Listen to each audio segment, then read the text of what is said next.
Welcome to another episode of Problematic the Podcast. What got a building with me today? Oh, Jalen Figueroa. Jaylen. You I interview mostly rappers on here. I've had some designers, some clothing designers. You the first uh what would you call yourself? Stand-up comedian, Stand-up comedian. All right, some people will go by, tricky. entertainer, Yeah, something like that, the content creator, you stand-up comedian. right. How'd you get into that field? Well, I've kind of like had a natural like good personality, like a funny one. A lot of people said I was funny and stuff. So like my brothers, my sister, like my dad, like all of them, they were pretty funny and stuff, outgoing. And I just kept being me, really. And my cousin Chris, that Whiskers Barber Company, shout out Whiskers Barber Company, by the way, that's my fam. Um, I always go to the barber shop a lot, just like, joke around with my cousin, because like we went to high school together, we graduated and stuff. And he told me, oh, you should do stand up. You should do stand up. Like, do stand up. Try it, try it. And I'm like, all right, let me try it. And I tried it for the first time at Third and Spruce Cafe up in West Reading. Okay. I had a decent crowd. I was mostly dirty the whole time, but like I had to think real quick. Okay, should I do this is my first time, by the way, doing this. Oh, should I do dirty jokes or racist jokes? What would you pick? Like, you know what I mean? In West Reading, Yeah, so I right? kind of had to go with the dirty. I was still pretty funny. Like, I had people's attention here and there. I had like a ha or two, but I did all right. But the way it's like challenging and like the way I can like naturally like be confident with the challenge, it kind of like scared me a little bit. Like, holy shit, maybe I have something because being personality funny and like stand up funny it's two different galaxies. It's like fighting. Like, oh, you probably been in a fight before, but you never know. Like, you don't know how to fight. Right, Like, you know what I mean? right. Stand up's the same Like if situation. somebody who's really good at street fighting is not gonna compare well next to an actual boxer. Yeah, that knows the game, Right. knows that his chess. You know what I mean? Stand up. Like, you gotta show reasons to put asses in the seats. You gotta get the crowd involved. You gotta get them live. You gotta get their attention. You gotta throw stories in there, but don't make them too much. That's gonna mess up the crowd. They don't know what they're saying. Right. It's difficult, man. You You gotta gotta know do a your lot. crowd Yeah. too. You know what I mean? So I kind of treated like me, like, being in a fight almost. You know what I mean? If the crowd's laughing, I'm kicking their ass. Like, you know what I mean? I dig that. And That makes sense. yeah, I just that's how I go.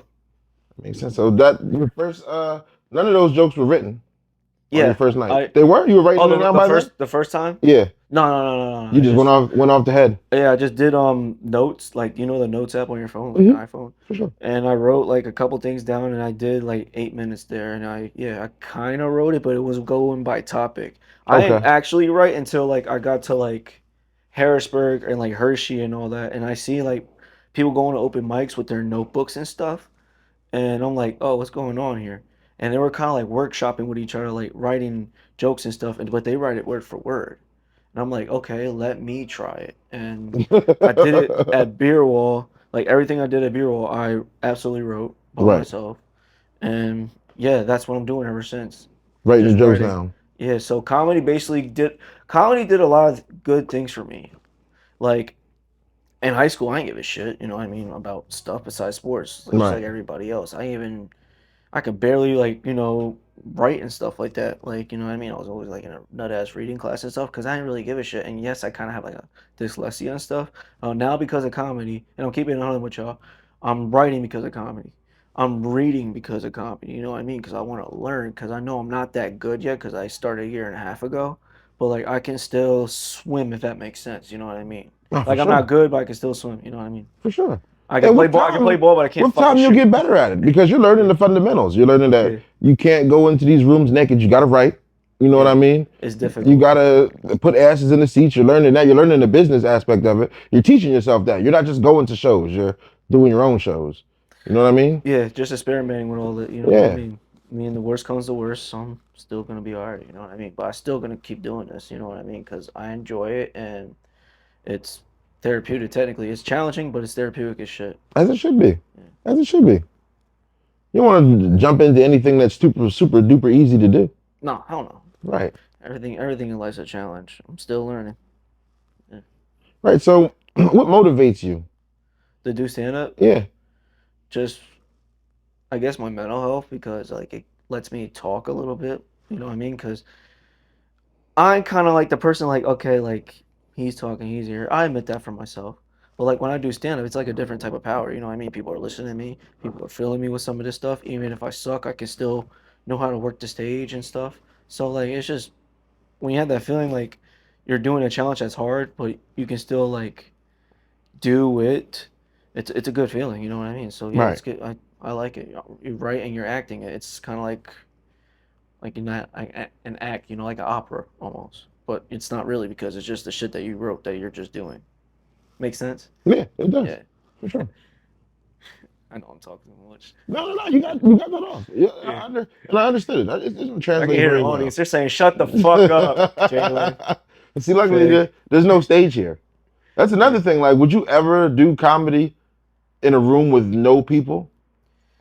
I did it before actually, and it's actually really hard. I could imagine, Yeah, because like that's the kind of thing that needs feedback, right? yeah, and it's like you're not getting a reaction back compared to like a big crowd, but you're still doing it. You know what I mean? You're still working. There's times I open mics for like there's only like maybe 3 or 4 people in there. Shit, maybe 6 if you're lucky. And I have to be like maybe first or fourth or third. And yeah, I have to work that small room of like what, three Yeah. people after that. Even if And there's yeah, you're not five, really man, you got to perform like it's yeah. 5,000. And even if the jokes is funny, you're only getting like 2 fucking laughs out of people. So it's like still gonna be awkward, you know. But yeah, I just like I said, I'm still gonna do it. You know what I mean? So, what have you Yeah. learned in the time from your first stand up to your most recent one? Prepare. Actually, prepare. Um, make sure you tell your story, but don't get it too long that the whole crowd's gonna get messed up. I'm still learning out a little bit, and always have a recovery for your jokes. What I mean by recovery is like I could do a 10-minute act, and about 8 of those 10 minutes is my old stuff that I can automatically do like that. I don't need to write it down or nothing. It's by memory and doing it, and I have that, so that's nice. And just learning, you know what I mean? Because I'm learning from other people that are like they're trying to like do them for them, but they still gotta like you know what I mean, teach other people, and I appreciate those people. Like the Alan Malskenberg, the Jay Yoders, like those people were nice enough to help me. The Gibby from Legacy, they do open mics here. Yeah. Um, and you know all these people like Sean Light, they're helping me and stuff. Matt Mayer. I mean, I know I'm saying a lot of names, but like No, super they're dope. they're helping me Give them their get props. better and stuff like that. You know, You Frank got any Rivera. Yeah. collaborations with these people? Some of them I did shows for. You know, Okay. some of them I did shows for. Some of them I did open mics that we all go as a group, and we just get better at that. You know what I mean? So when you plot out your own shows, these are the guys that you call to come try to help fill seats up. Not really. I kind of use them to like kind of like teach me because they gotta worry about themselves too. You know what I mean? Okay. Because they gotta, you know what I mean, do their business too when I'm trying to do mine. I dig it. You know what I mean? So it's just like that. You know, it's just like DJing. Like you gotta do a gig, and maybe you gotta ask the DJ like, hey, what should I like do with this? You know what I mean? Like, should I scratch this with this? Like, I don't know if you DJs do that or anything like that. Sometimes collab, rock jam sessions with each other all the time. Yeah, You know what I so mean? it's kind of Especially like that. when I was first coming up, that's all DJs would do. If we hang out, we're on turntables, practicing, showing each other our skills, showing off type shit. You know what I mean? Right. So yeah. Yeah, man, it's just networking. That's another thing I learned about stand up too, is just always trying to network so you can get better, you know what I mean? You have Because there's to. always You gonna got be to bigger network. fish There's in the so many places you can do stand-ups at, and there's so many places like, all right, this joke didn't work here. This shit is gonna work across the country somewhere else. You know what I mean? right. These 10 people didn't get it. It went over their heads, or it's just not funny to them. But I could tell this same joke to a bunch of people across town the same exact way, and they're gonna be falling off their fucking seats. You Yeah. know what I mean? Yeah, That's something that's very different in comedy. That's something that you see. You know what I mean? yeah, it's an art. And it's almost in a sense almost like battle rap to me. It's very different when you're watching it on TV and stuff Hmm. like that than when you're in the room and it's happening live. Of course, yeah. You know what I mean? Because you get to watch those jokes. Like you get, I've seen jokes and punchlines and shit like go over groups of people's heads, and then like the people who do get it, it's just like, well, we're not going to be the only ones laughing, type shit. You know what I mean? But at home, probably crack the fuck up. That's the beauty of it because no, seriously, that's the beauty of it because it's a win-win for you because maybe some jokes that like you do live in front of like whoever amount of people, you do the joke, you do the punch. Yeah, it's probably gonna go over their heads live, but if they're like sitting and watching it live like somewhere else that you're gonna sell it like on TV or whatever, like on Right. like Netflix or whatever type of jive, like they're probably gonna laugh harder than the person that just went over their heads. You know what I mean? It happens all the time in comedy, and that's like another good thing about stand up. That's other people might not get it, but the people that do get it, they appreciate it. Mhm. Yeah, definitely. What are some future plans? Oh, next week I got my show Over the Top, August 10th, Saturday, 9 o'clock, and it's gonna be BYOB, so you get to bring your own alcohol and stuff. Just bring your ID, we'll wristband you, and you know what I mean. Enjoy the show. $10 a ticket. Dope. I might even have a little BYOB spot for you to start doing some comedy nights at. Yeah, let me know. I'm open for business. I like that. Yeah. We could talk about that for sure, for sure. So, Any advice for the next comedian in line? Somebody who was where you were with this like 2 years ago? always trying to go to open mics here and there.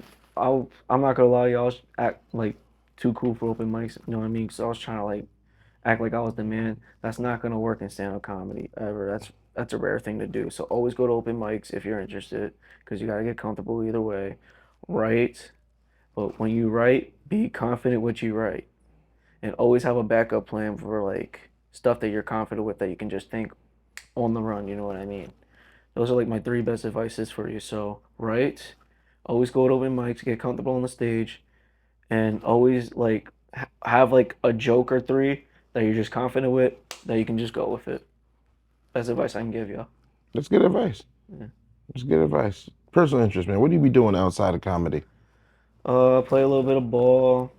Just normally just chill with my cousin here and there. Usually around. You know what I mean. But just a regular dude. You know what I mean. Taking care. I got taken care of, and I take care of comedy. Nah, I dig that. How do you balance it? It's hard, man. It's really hard. You have to be determined. You turn Uh, the comedy off sometimes, or you just funny all day? no, I'm just always myself and stuff, but like stand-up comedy is just different for me because I'm like trying to treat it professionally. Like I'm So writing you it. balance the stand up part and just the regular role you, Well, yeah, basically I'm Mexican, just the regular me and the stuff because that I because wrote you're funny, personally. but then Yeah, you have to, the stand up is the job of being funny. exactly. 90% of I say 60% of it's the writing, 40% of it go on stage, do it. That's About really it. how about delivery? What do you mean? Delivery, like how you tell the joke. Oh, improving. I'm a big improver. Um, a lot of like setting people up for something that they're not expecting. I do a pretty good job at that. And my energy. I think I got good energy, and I bring the crowd involved. I'm very underrated at bringing the crowd involved. And even if I like don't get a laugh or two, like I said, I'm a workhorse. I'm always gonna keep going and work the stage the best I can. As you should. Yeah.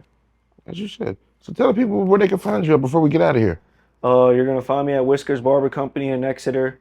Like I said, BYOB, my show Over the Top, and yeah, I'm gonna put on a show for y'all. Feel me?